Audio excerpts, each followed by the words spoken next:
Olá, boa noite. Então, sou o professor Rosemiro e a gente está aqui, ao vivo e online, para mais uma aula de filosofia clínica. A ideia da aula de hoje é trabalhar historicidade como fundamento e como filtro, né, tendo em vista que o objetivo maior é a gente trabalhar ao longo do curso um caminho que vai das autogenias às sinonímias. Na última aula eu comentei que eu trabalharia na aula de hoje a parte dos filtros. No entanto, para trabalhar, iria trabalhar a vizinhança. No entanto, para trabalhar a vizinhança, pensando com bastante carinho, achei interessante a gente passar antes pela historicidade, tendo em vista, principalmente, que alguns dos nossos colegas não têm o conhecimento de filosofia clínica tão aprofundado, que já tem conhecimento prévio, então, a respeito do assunto. Eu vou trabalhar a historicidade, tal qual eu trabalhei a teoria básica de filosofia clínica na semana anterior, já tendo em vista o assunto em questão, que é essa caminhada das sinonímias para as autogenias. Começando por algo bastante simples, todo o material base para o trabalho de um filósofo clínico é a historicidade, ou seja, a história de vida da pessoa contada por ela mesma. Quando o filósofo clínico pede à pessoa que conte a sua historicidade, eu já repeti isso algumas vezes, faço questão de repetir uma a mais, o filósofo é o seguinte: olha, conta a tua história desde as tuas primeiras lembranças até os dias atuais. Procura seguir de maneira linear, sem fazer saltos lógicos ou temporais, para que eu possa te acompanhar e até mesmo entender essa sequência e a conexão entre as coisas. Se tiver algo que você não sente à vontade para comentar, não precisa. E o que você puder comentar, quanto mais detalhado, melhor. Essa parte, obviamente, sempre fica por minha parte. Então, o que acontece aqui? O filósofo clínico sugere à pessoa que conte a sua história, né? E, então, essa história é que vai servir de base e fundamento para todo o trabalho posterior. Um filósofo clínico atento é um filósofo clínico que esteja, de fato, prestando atenção à história da pessoa e acompanhe com muito cuidado, tem muito conteúdo para trabalhar. Claro que aqui a experiência e o tempo acabam nos dando bagagem para trabalhar com menos conteúdo, né? Na verdade, com um tempo menor de clínica.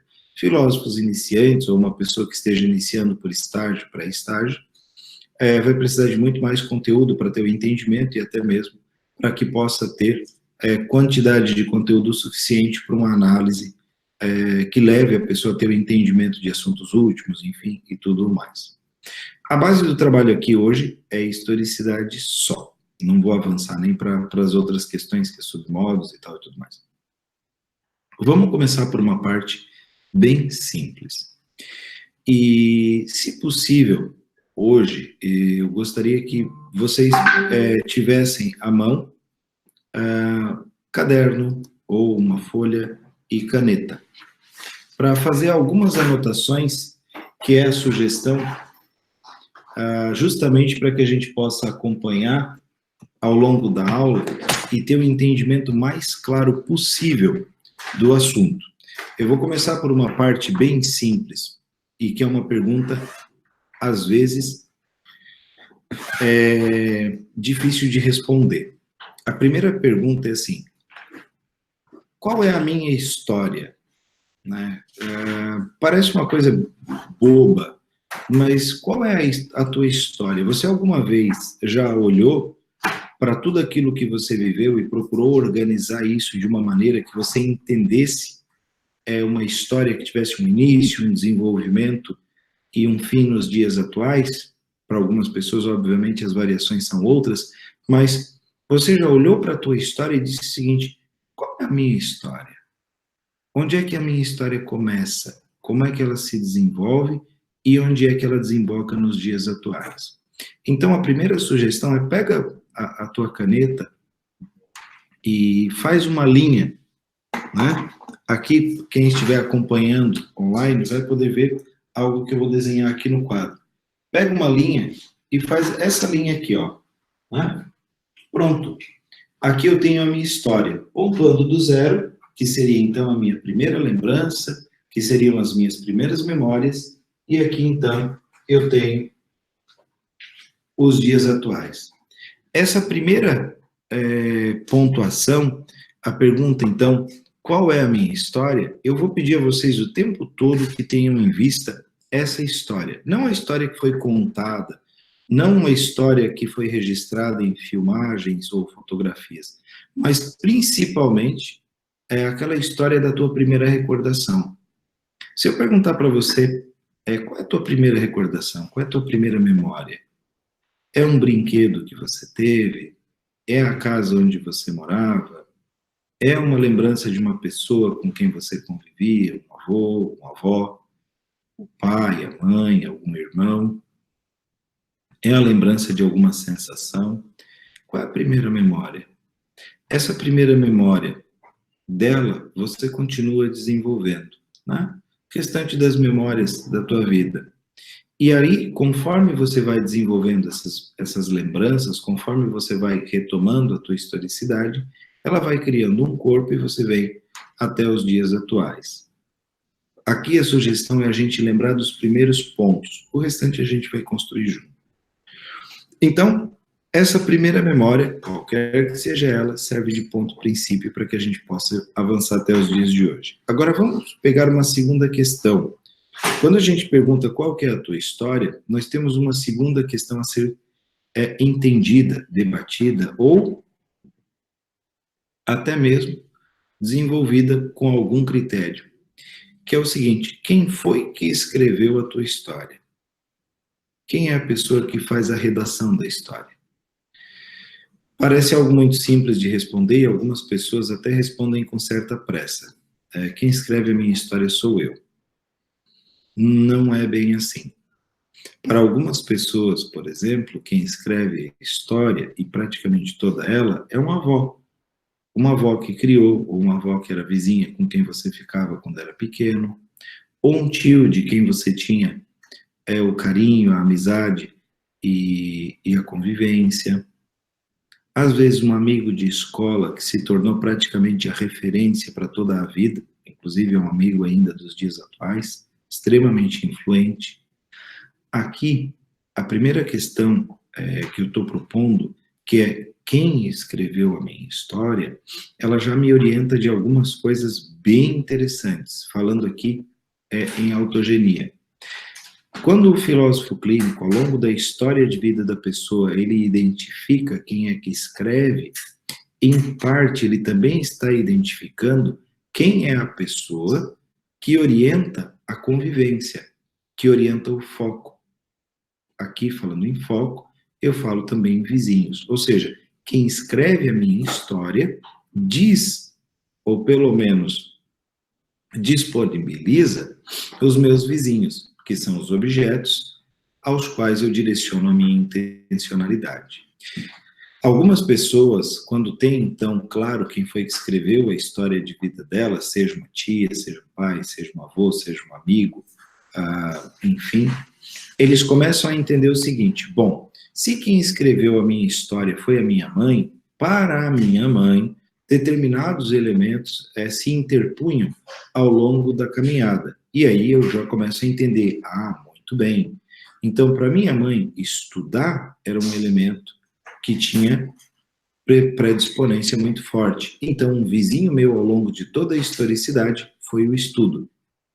Vejam, quando eu começo a entender quem foi que escreveu a minha história, quem é este autor biográfico, eu começo a perceber quais foram os elementos que ele colocou, disponibilizou como elementos de vizinhança. Parece pouca coisa, mas você vai acompanhar ao longo da tua história, pela escrita deste autor, se estes elementos condizem ou não com você. Por quê? Eu posso, por exemplo, ter ao longo da minha história um autor que escreveu uma história que não tem a ver comigo. Imagina, por exemplo, um pai imbuído de todo o carinho e principalmente querendo o melhor para o filho, escreve uma história de vida que pouco ou nada tem a ver com o filho em questão. Um filme que já citei anteriormente e vale assistir é Na Natureza Selvagem. Ele, fruto de uma época bem clara, vive uma história editada e construída pelos pais, e quando ao final da faculdade pega o diploma e entrega aos pais e diz, muito bem, eis aqui o resultado de tudo aquilo que eu fiz até aqui, é de vocês. Ou seja, o próprio filho entendeu que a vizinhança escolhida pelos pais ao editar a história de vida dele, ao escrever a história de vida dele, não eram vizinhos que tinham a ver com ele. Aqui ressalto a importância de entender, quando, obviamente, necessário, o autor da historicidade, porque este autor é quem diz, orienta, quais são os elementos dos quais eu me aproximo e também elementos dos quais eu me afasto. Imagina, por exemplo, que este pai, ao escrever a história de um filho, lá aos 12, 13 anos, este filho conhece uma menininha na escola, pelo qual ele se apaixona. E então, ele chega em casa feliz da vida, enamorado pela menininha, e começa a trocar cartinhas. Ele senta, escreve aquelas cartinhas que entrega para ela na hora do recreio, e ela responde também de maneira coesa aquilo que ele sente, e o pai, ao perceber isso, e de punho da caneta que escreve a história do filho, ele diz o seguinte, essa menina não é para você. Ela é uma menina assim, assim, assada, que não é uma questão de caracterizar, mas ele vai distribuir adjetivos para a menina que identificam não ter a ver com ele. Obviamente, quem está dizendo isso é o autor da história. E esse pai vai dizer, não, esta menina não tem a ver com você, pare com essas cartinhas, termina com isso e segue a vida, vai estudar, que é mais importante neste momento, que daqui a pouco uma menina que tem a ver com você, que tem a ver de fato com as suas intenções futuras, vai aparecer e então aí sim você construirá um relacionamento sólido e de futuro com ela. Veja, quando o pai faz isso, o pai escreve a história do filho e ele define a não continuidade do relacionamento, ou seja, ele corta a presença de uma vizinhança e diz, este vizinho, que é esta menina, não, você tem que ter como vizinho agora os estudos, para com isso. Será que esse pai está sendo um autor coerente? Ou será que esse pai está escrevendo uma história que não tem a ver com o filho? Lá na tua infância, quando você de fato ainda dependia ou seguia a orientação dos pais, será que quando nos momentos em que o pai ou a mãe, enfim, a pessoa que estava de posse da caneta escrevendo a tua história à época, se é que ainda estava, será que essa pessoa fez uma escolha correta para você? Será que as tuas escolhas, os teus conselhos em casa, aqueles de vocês que tinham pai e mãe presentes, ou enfim, uma pessoa para aconselhar, será que essa pessoa aconselhou você de acordo com o teu jeito de ser? Ou será que ela te aconselhou com o jeito dela? A partir dos prejuízos, termos agendados e outras coisas mais, buscas e assim por diante, do jeito dela. Uma das coisas que acontece é quando o autor não escreve a história de acordo com o personagem com o qual ele está escrevendo, é possível que muitos de vocês, ou pessoas que vocês conhecem, sintam-se vivendo histórias que não têm a ver com ela. Ainda esse mês, trabalhando em São Paulo, eu peguei o táxi em direção ao aeroporto e comecei a conversar com o taxista, perguntando a ele de onde é que ele era, como é que funcionava, enfim, de onde é que ele veio. Ele contou que veio do Paraná, do oeste paranaense, e veio em São Paulo para tentar, obviamente, melhorar de vida, aquela coisa toda. E aí ele contava da história, que mesmo muito sofrida, era uma história muito feliz, e ele contava da história de uma sobrinha, onde o pai, de posse de muitos recursos, resolveu escolher a história da filha. Né? Que o pai escolheu a faculdade da filha, que o pai escolheu o que ela faria, onde é que ela trabalharia, onde é que ela moraria, e que ele, em uma das conversas com essa sobrinha, a sobrinha falou o seguinte: tio, a minha vida não é minha, é meu pai quem escreve, eu não gosto disso. Mas também não sei o que fazer para sair. Nunca vivi uma história que fosse minha. Essa história sempre foi escrita pelo meu pai. Eu não tenho a menor ideia do que fazer. Eu só sei que eu não gosto dessa vida, mas eu também não sei o que fazer para sair dela.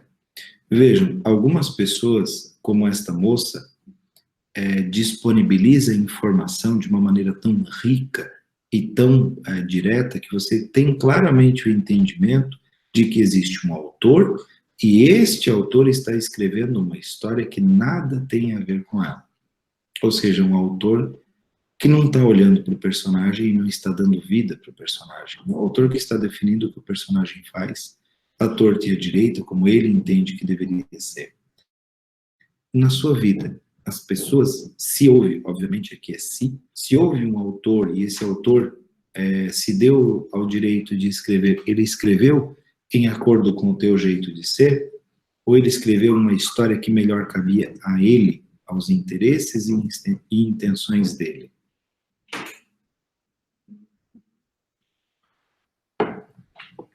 Para deixar bem claro, então, qual o motivo dessa pergunta, é para entender se esse autor, quem quer que seja, escreveu uma história que disponibilizou a você bons vizinhos, elementos com os quais você tem convivência, com os quais você tem proximidade e te fazem bem ou não. Se você não identificar o autor da tua historicidade e encaminhar como se os direcionamentos fossem seus, e aqui, obviamente, eles não o forem, é muito provável que você esteja perdido. É muito provável que você esteja tateando no escuro procurando para onde que você caminha, enquanto alguém escreve e determina tudo isso. Então, olha para a tua história e, a partir da tua história, identifica quem é este autor, se foi você ou uma outra pessoa, essa outra pessoa quem ela é, e aí então você já tem uma base de entendimento de onde é que você veio e para onde é que você caminha. Porque, obviamente, pelo autor que você observa, você já sabe mais ou menos aonde é que as histórias terminam. Né? É como as histórias da Rede Globo. A depender de quem é que escreve, você já sabe mais ou menos como é que vai terminar. Se bem que todas terminam quase que da mesma maneira. Então, vamos definir primeiro o autor. Definindo o autor, nós partimos para o segundo ponto. Qual é o critério de edição? Ou seja, qual critério essa pessoa, ou você mesmo, que está escrevendo a história, utilizou para editar? Visão de mundo, ou seja, a pessoa editou a história dela a partir do que os outros falam, a partir do mundo que ela vê, economia, sociedade, bairro, vizinhança e tudo mais. Esse é o critério. Ela usou o critério do que acha de si mesmo, ela usou o critério sensorial e abstrato, critério afetivo, termos agendados, interseções de EPs. Esse critério de edição da historicidade, ele é um critério bastante importante. Pensem comigo uma questão. Se eu utilizar, por exemplo, como critério de edição da historicidade os momentos mais felizes, eu estou dizendo que eu estou elencando, até certo ponto, pela maneira como eu edito a minha historicidade, determinados vizinhos, e estou deixando muitos outros de fora. Pronto, então eu já digo que os vizinhos afetivos, sejam eles bons ou ruins, aqui, claro, existencialmente via historicidade, eu vou identificar o que vem a ser um vizinho bom ou ruim, emocionalmente falando. Então, eu pego a historicidade da pessoa e eu identifico, por exemplo, que ela escolheu um critério de edição de historicidade que pouco ou nada tem a ver com ela. Eu faço muitas entrevistas de emprego. É muito comum, todos os dias eu faço isso muitas e muitas vezes. E o que acontece? É interessante, por exemplo, que em alguns casos, quando eu pego a história de vida da pessoa, ela começa a me contar a historicidade e o critério dela de edição é contar os resultados que ela teve com aquilo que ela fez ao longo da história de vida dela. Ou seja, o critério de edição é, entre outras coisas, comportamento e função. O que acontece aqui? A pessoa faz uma historicidade, conta e edita a história muito, muito belamente a partir de comportamento e função. No entanto, não é um critério de edição que tem a ver com ela. Ela é uma pessoa muito mais ligada às buscas, aos objetivos, não aos resultados. Já passou, já aconteceu, ela está olhando para frente, querendo mais. Neste caso, quando a pessoa edita a historicidade a partir de determinado tópico, ela também está te mostrando por aquele tópico determinados vizinhos, e em muitos casos vizinhos que não têm a ver com ela.